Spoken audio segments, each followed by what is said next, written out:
Today is Sunday, mga lalab. Ayan, nandito tayo sa bahay.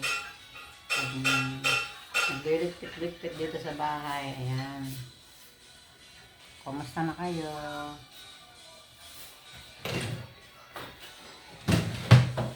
Linggo ngayon mga lalab. Bukas. Ano ba yan? Yung holiday. Holiday bukas ano? Yung Iglesia Day yata ang bukas yata Monday. Iglesia. Tignan mo din sa inyo.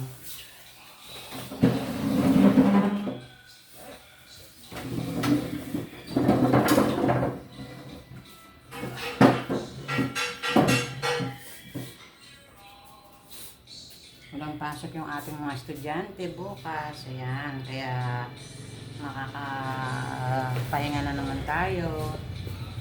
At hindi tayo gigising ng maaga. Ayan. Kumusta na kayo?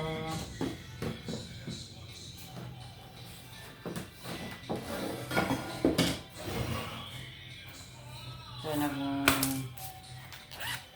nag-iligpit tayo dito sa bahay.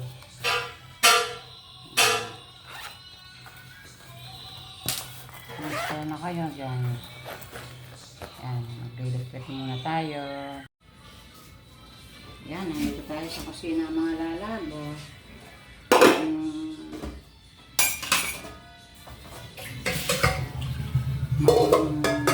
Linis tayo ng ating pinagkainan.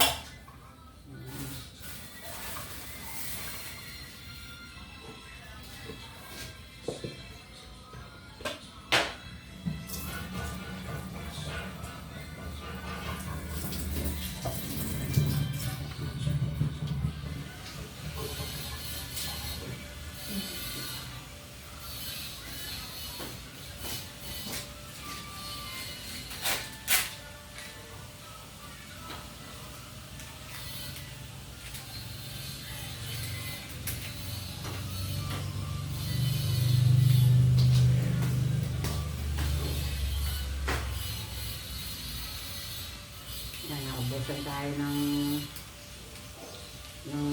mga lalam. Naubusan tayo ng panghugas ng pinggan. Ito, oh, nakasashay na lang. Hindi pa tayo nakakapang grocery.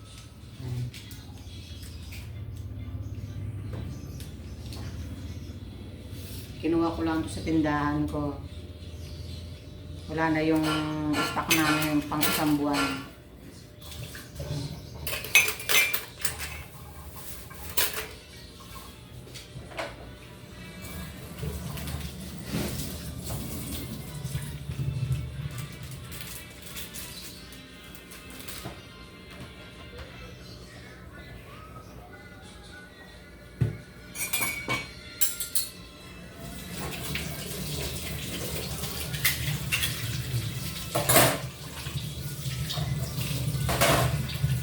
Pumasok na yung aking mga anak, pumasok na sa work nila.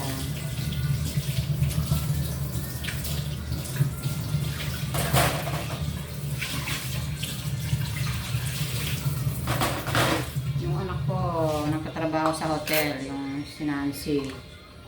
Nasa hotel.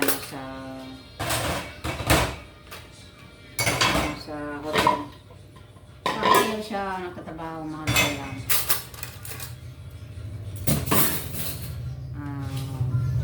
Ang uwi nila minsan once a week or 2 times a week. Pag may lakad sila, 2 times a week. Yan. Meron silang doon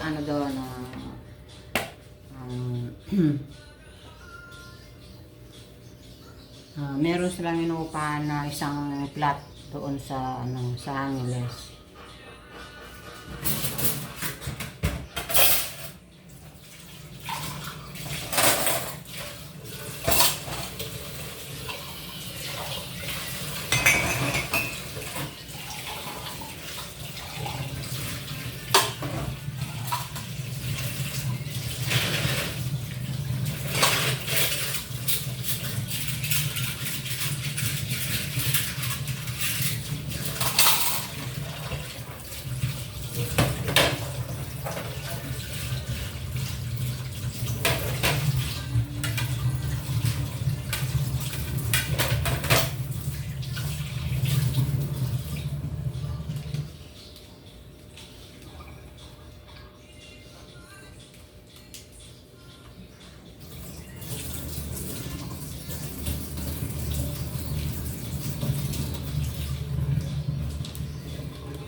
lalaki, kaya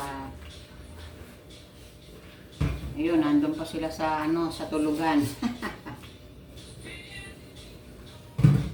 Tatlo yung apo ko, puro lalaki, kaya walang hilig sa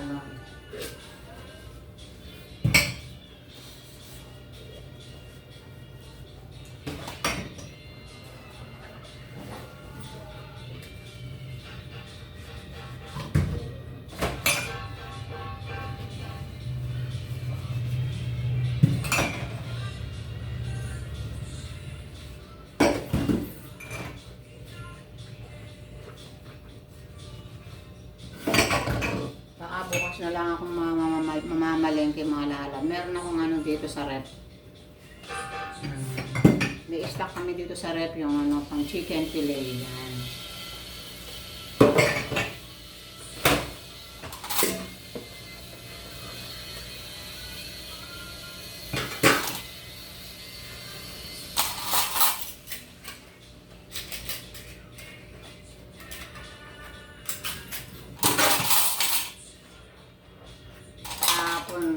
Maghapon kaming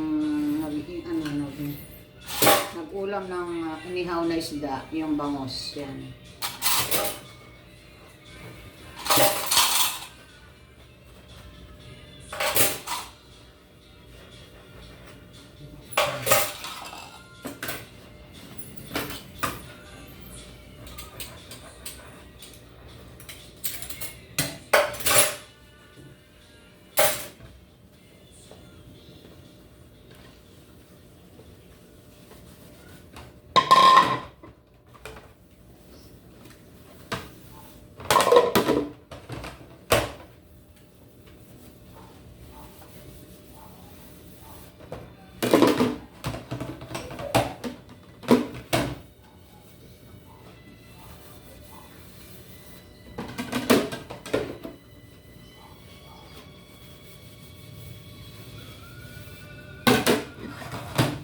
Pagluluto ko na lang sila ng meron pa kami stock dito mga siomay, mga lalam.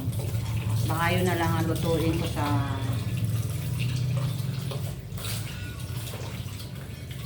tanghalian nila. Meron pa nga kaming tirang inihaw na bangos yung kahapon. Baka init ko na lang mamaya para sa amin. Sa amin ng daddy lolo niya.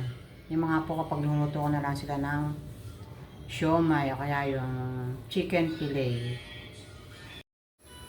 Yan mga lalab, ito nagluluto ako ng siomay. Ayan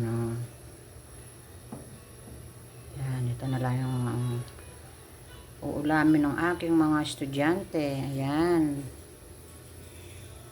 Maghapon kami nag-ulam ng bangos na inihaw na bangos. Yan. Kaya ito ang pauulam ko ngayon sa kanila. Yan. Ayun. Ayan. Nandito tayo sa ating garden. Ayan. Malapad ng dahon ng aking mga mustasa. Yung aking pipino mga lalab. Ang liliit pa lang may bulaklak na sila. Ayan.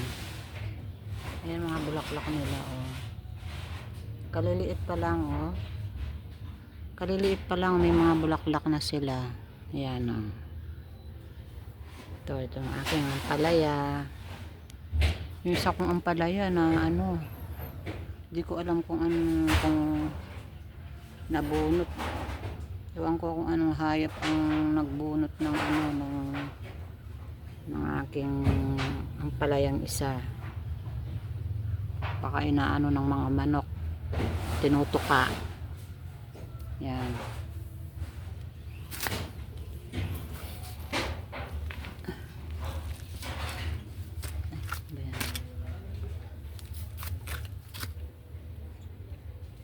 So, malalapad na yung dahon ng aking mga pechay. Ay, yung aking mga mustasa, ayan.